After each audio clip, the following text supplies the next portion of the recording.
So we just finished watching an amazing World Cup. So let's dive into the contentious subject of gender pay gap in football. It's the only thing the U.S. women's soccer team has yet to win: equal pay. We've filled stadiums, we've broken viewing records, and yet despite all of this, we're still paid less than our male counterparts. Megan Rapinoe, a star of the team, speaking to Congress on Equal Pay Day. If it can happen to me, with the brightest light shining on us at all times, it can, and it does, happen to every person who is marginalized by gender. In the U.S., women on average make 82 cents to every dollar paid to white men. Wow, we really have to do this. Seriously.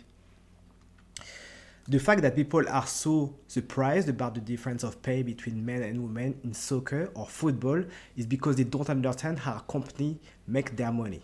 They clearly don't understand how capitalism works. So capitalism works on your ability to generate revenues, generate money. If you cannot generate revenue, you cannot make money, you're not going to get paid. As simple as that. So just for comparison, the men's World Cup generates more than $6 billion in revenue, and the teams only get 7% of it. On the other side, the women's World Cup generates $131 million, and they get 23% of the revenue in the teams. So if there's a difference, it's because women are getting paid much more than men in terms of the percentage that they are allocated for their specific team. On the other side, men will generate much more revenue. Everyone watched the World Cup. This past World Cup was amazing, and everyone watched the final between France and Argentina for a reason, because this was the biggest game. And this game was exceptional as well. So the important part about it is that capitalism benefits the people that generate money. Second part, the gender pay gap has been debunked way too many times. If you do not know about it, it's because you keep listening to the mainstream media. As soon as you start broadening your horizon, you start listening to different podcasts, different views, different opinions, you will see that this has been debunked so many times. Men get paid much more because they tend to work much more. They tend to work in much more dangerous jobs as well. For example, 95% of the workplace deaths are men. So in terms of the men, they tend to work on average 9 hours more than the women for the same type of job per week. You can already see the trend.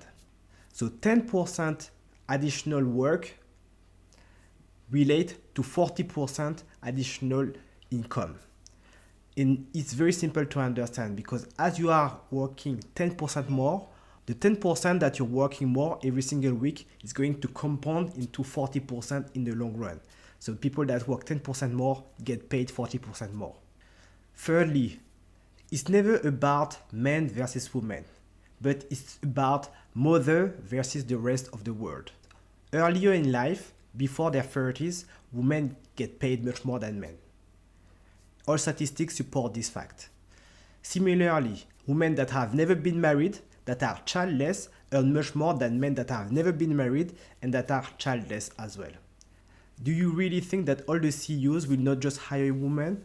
It will not be the easiest thing to do, the most logical thing to do, just to hire women because they are getting paid only 80% of what men get paid?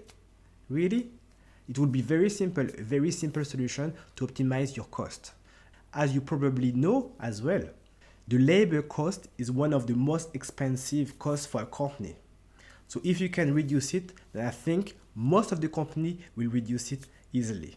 The thing is that there are so many differences between men and women that as soon as you start talking about the difference in salary, you have to talk about the difference between the two sexes as well.